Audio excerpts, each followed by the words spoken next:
Hello, Tallie and Farrell here from Bored of It, and today we're going to attempt to review this monstrosity of a box. Held within is Eclipse Second Dawn, a much hyped 4x game for between 2 and 6 players. And you will certainly be exploring, expanding, exploiting and exterminating. However, we're overjoyed to report this game is not nearly as terrifying as it looks to learn and play. And this is because Eclipse condenses the usual genre of big box space games and fuses it to a wonderful Euro-like core. Think Twilight Imperium mixed with Scythe. And as ever with these games, you'll take on the role of a spacefaring civilization.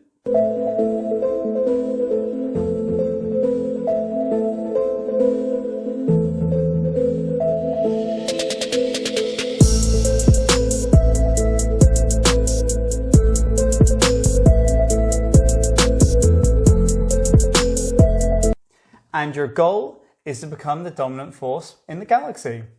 And we should say that even if this isn't your cup of tea, stay tuned because Eclipse might just surprise you. And if you enjoy this video, it would really mean a lot to us if you could like and particularly subscribe.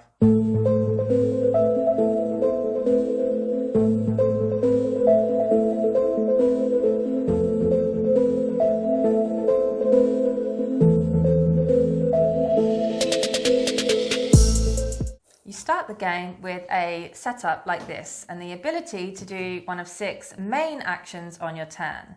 The first is Explore, where you'll take a tile matching the area of the map that you want to explore, look at it and decide whether you want to place it, and if you do, you can orientate it in any way you like. If the space is empty, you claim any rewards and conquer the space. But there might also be non-player enemies on the tile, in which case you'll have to defeat them before you can conquer that space. You can also move, which is pretty self-explanatory, but you do have to make sure that you move through a connected wormhole like so. Then the third action you could do is to research, and here you go to this tech tile tray and you pick one of the tech tiles, and these are randomized at the beginning of each game, so there's a lot of variability. And you'll take one, pay its cost in science points, which is exactly what I do at work when I complete an experiment. And then you put it on your research track. And these basically improve your civilization, or they improve your ships, which takes us nicely to the fourth action, which is the upgrade action. To upgrade, you go to this tray here and you take any ship parts for which you have the prerequisite tech, and then you just put them on your ships to upgrade them. The fifth action is a build action, and this just lets you build ships by paying the brown resource token, which is materials. You could also build buildings if you have the prerequisite tech. And the final action is influence. And this is just where you can move your influence discs around. So you could take them off your player board and put them on an empty tile, or you could take them off a tile you control and you put them back on your player board. These influence discs are both used as an action marker and to show what territory you control.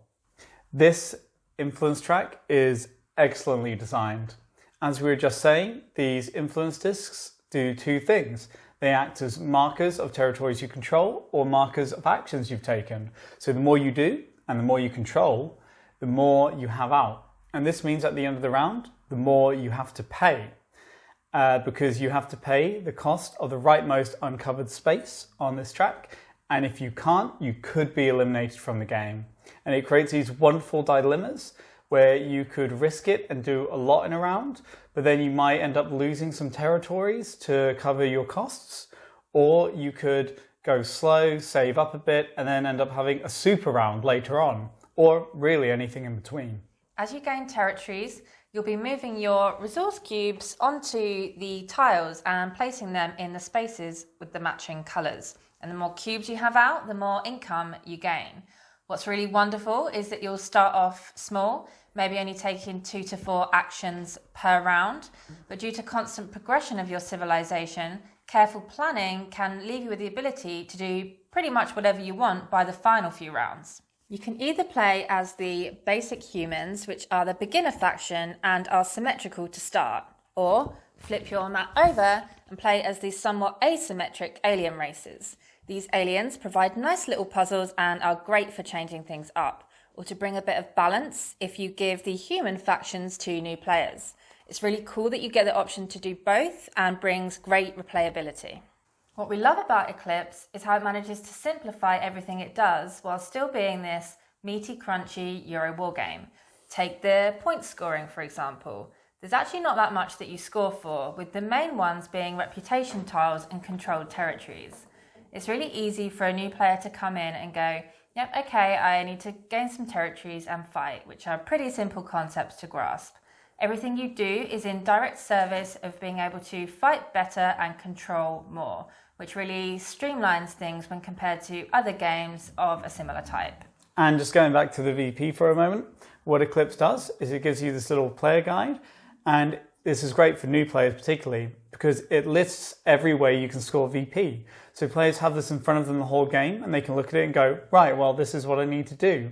Rather than a lot of games, which you could call, I think they're called point salads, where you get points from everywhere and no one knows what to focus on. So again, streamlined and it's great. But one thing that might frustrate Euro lovers is the elements of randomness in Eclipse.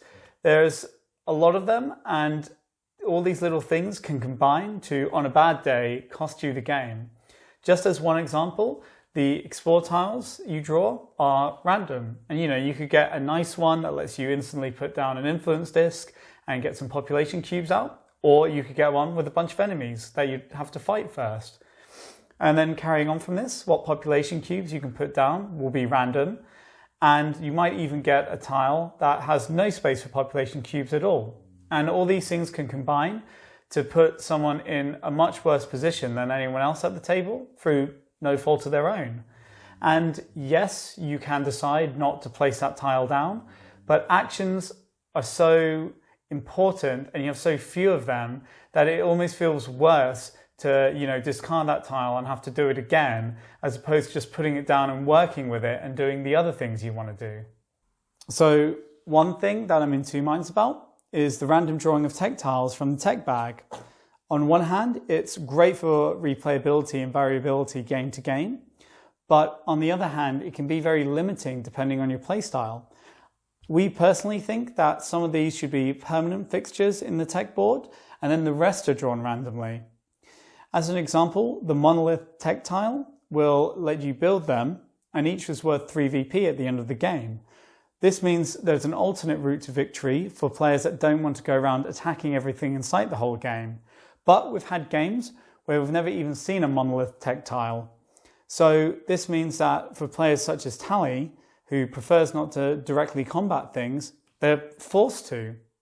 And in another example, the population cubes, it's really crucial for you to have lot out to have a strong empire. And some of the best ways you can get more out are through the advanced population spaces, which require tech tiles, or through building orbitals, which also require a tech tile. And when these come out and which ones come out is entirely random. And, if another player manages to get the only one that's come out for a few rounds, just because they are first in the turn order, it doesn't really feel balanced. But none of these are things that you should really worry about. The game is well designed. We're more talking about this in terms of personal preference. We think this would improve the game for a wider range of people. But, some of the more important tech tiles, there's a few of them in the bag. So you usually will see them as the game goes on at least.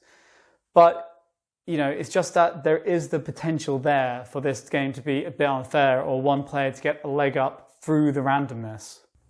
But going back to the combat and players who might dislike that aspect of it, what Eclipse does, which we think is really game-changing, is the inclusion of non-player enemies, which you can fight to get VP.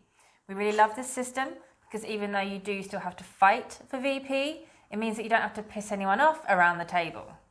Of course, at higher player counts, there might not be enough aliens to go around. So the game will probably descend in the later rounds into the usual infighting and backstabbing between players. But at lower player counts, this can be a surprisingly friendly affair. Because everyone can just focus on the non-player aliens for their VP, they don't have to directly combat each other unless you want to. And this makes it a much more enjoyable game for players like Tallie, who prefers not to directly combat other players. And also for me, because although I am devious and I do love backstabbing other players at every opportunity, it's really stressful because once you cross that line, they are going to be pissed and they will come back for you. And you just don't know when. So then you'll always have to look over your shoulder. This is for my dreadnought. Thus, Eclipse is sick because it gives you the option for both. One thing, however, that Eclipse does not manage to streamline is the combat system.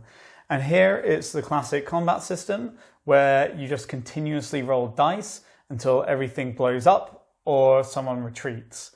And this could be a personal opinion, but to us, this isn't the most exciting combat system, and it's not the best we've ever seen. And in Eclipse, the turns are really quick and snappy, and then you get to the end of the round, and suddenly everything screeches to a halt. So one player can continuously roll dice and keep getting bad rolls for 5 minutes as they try and defeat a Guardian or an Ancient. On the plus side, the combat does tend to get quicker as the game goes on because everyone's ships get better. Also, what we like is that the combat only occurs at the end of the round, so it keeps the main part of the round moving nice and quickly. I'm sure a lot of you will have experienced having to sit there for 5 or 10 minutes whilst two players at the other end of the map endlessly roll dice and all you want to do is take your turn. Eclipse nixes this by having combat have its own section, and it has the added bonus of limiting the amount of combat that occurs and making the decision to enter combat much more tactical and important.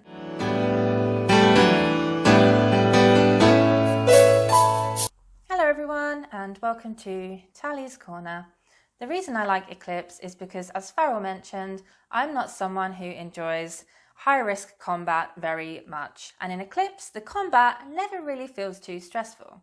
And this is because if your ships get destroyed, you can quite feasibly just build them again in the next round. You only ever have 2 dreadnoughts, so with the amount of resources you'll usually be getting by the time combat occurs, you can just build them back up again. So I'm quite happy to enter combat. It doesn't stress me out too much. We're delighted to report that Eclipse is excellent at any player count without the feel changing too much. At 2 players, it is more solitaire as you explore your half of the galaxy and fight any aliens you come across, but it's still terrific fun and the engine is the same. At 4 players plus, the game starts out the same, but then towards the end it gets more tense because the only way you can conquer new territory is by taking territory from other players. But we've also had 4-player games with no major battles between players, so it is possible to keep it generally friendly. Also, Eclipse has an excellent playtime with it coming in at around 30 minutes per player. So at lower player counts, it's a game you can actually play quite quickly and maybe even get a few games in during a session. So now we're going to try and sum up this monstrosity, and we can do that by saying it is brilliant. Personally, it's one of the best games I think I've played this year. I think that the mashup of the Euro core and the war game have made Eclipse more accessible to more people, and it also plays quicker than other games like it. I think several design choices they made are outstanding, such as the inclusion of non-player aliens to fight, and the fact that you can make your ship and design it however you want. But the price, that is something to discuss. The price is an issue here, and it's not that we think that it's unfair, because the gameplay, the custom game trays inserts, the components, the miniatures, the art are all top notch. We don't think anyone would regret buying this game. However, there are a lot of other great games out there for the same price. As a cheaper option, Empires of the Void 2, although not entirely similar, is also a very fun space game with a great combat system. At the end of the day, the decision is up to you, but final word from us is Eclipse is a terrific game and we cannot wait to play again. If you enjoyed this video, please give it a thumbs up, we'd really appreciate it. And if you haven't already, please subscribe to our channel for regular board game reviews, always with a little hint of these 2 Doggos. Bye-bye. Goodbye.